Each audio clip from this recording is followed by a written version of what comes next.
ছাত্ৰ-ছাত্ৰীসকল তোমালোকক মোৰ চেনেললৈ স্বাগতম জনাইছোঁ। আজি তোমালোকৰ বাবে মই লৈ আহিছোঁ BA 4th চেমৰ নিৰ্দেশনা আৰু পৰামৰ্শদান এডুকেশ্যন পেপাৰখনৰ চেপ্টাৰ 5টোৰ কেইটামান ইম্পৰ্টেণ্ট শ্বৰ্ট কুৱেশ্যন এনচাৰ। আহা আমি ভিডিঅ'টো আৰম্ভ কৰোঁ। 1 নম্বৰ প্ৰশ্নটো হৈছে দলীয় নিৰ্দেশনা কি? উত্তৰটো হ'ল যেতিয়া দুজন বা ততোধিক ব্যক্তিৰ এটা দলক শৈক্ষিক বিত্তীয় বা ব্যক্তিগত সমস্যা সমাধানৰ বাবে নিৰ্দেশনা প্ৰদান কৰা হয় তাক দলীয় নিৰ্দেশনা বোলে।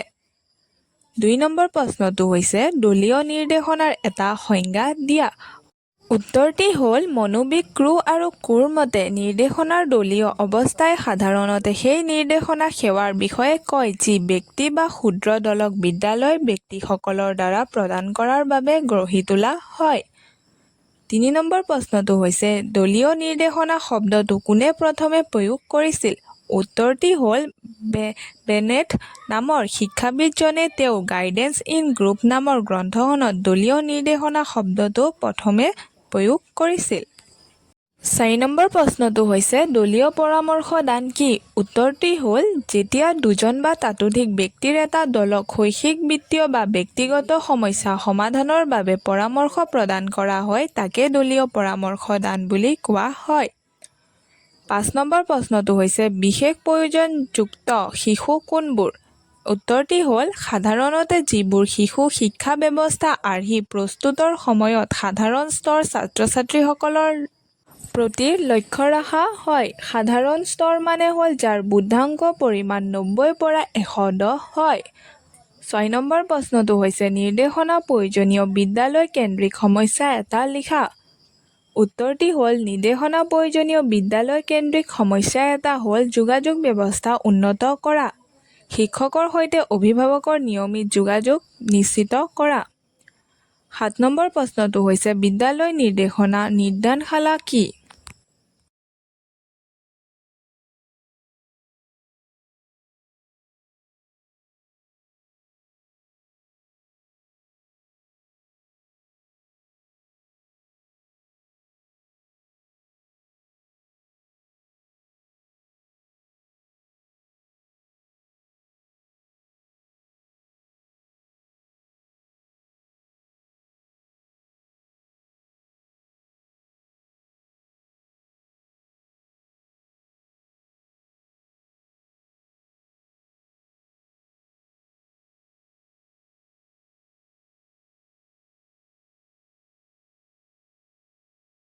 সাধাৰণতে বিদ্যালয় নিৰ্দেশনা নিৰ্দেশনশালত শিশু এজনক সামগ্ৰিকভাৱে অধ্যয়ন কৰা হয় আৰু সেয়েহে এই নিৰ্দেশনা নিৰ্দেশনশালা বিভিন্ন ক্ষেত্ৰৰ পৰা অহা বিশেষজ্ঞৰ দ্বাৰা এটা দল গঠন কৰা হয়। এই প্ৰক্ৰিয়াটোক বিদ্যালয় নিৰ্দেশনা নিৰ্দেশনশালা বুলি কোৱা হয়।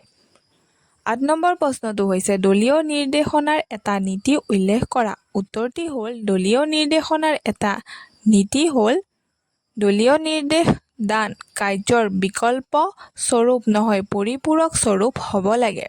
9 নম্বৰ প্ৰশ্নটো হৈছে দলীয় পৰামৰ্শ দানৰ এটা সুবিধা উল্লেখ কৰা। উত্তৰটি হ'ল দলীয় পৰামৰ্শ দানৰ এটা সুবিধা হ'ল ছাত্ৰ-ছাত্ৰীসকলে উপলব্ধি কৰিবলৈ সক্ষম হয় যে আন ছাত্ৰ-ছাত্ৰীসকলৰো সমস্যা আছে। 10 নম্বৰ প্ৰশ্নটো হৈছে প্ৰতিভাশালী শিশুক প্ৰদান কৰা নিৰ্দেশনাৰ এটা উপায় উল্লেখ কৰা। উত্তৰটি হ'ল প্ৰতিভাশালী শিশুক প্ৰদান কৰা নিৰ্দেশনাৰ এক উপায় হ'ল প্ৰতিভাৰ বিকাশমূলক কাৰ্যসূচী। প্ৰতিভাশালী শিশুসকলক বহু প্ৰতিভা সম্পন্ন তেওঁলোকৰ প্ৰতিভাৰ বিভিন্নতা সম্পৰ্কে শুদ্ধ সংগ্ৰহ কৰি সেই প্ৰতিভাসমূহৰ বাবে বিকাশমূলক কাৰ্যসূচী গ্ৰহণ কৰাটো অতিকৈ গুৰুত্বপূৰ্ণ। এনে তথ্য সংগ্ৰহৰ ক্ষেত্ৰত নিৰ্দেশনা আৰু পৰামৰ্শ দানৰ ভূমিকা অতিকৈ বেছি। 11 নম্বৰ প্ৰশ্নটো হৈছে ব্ৰেইল কি?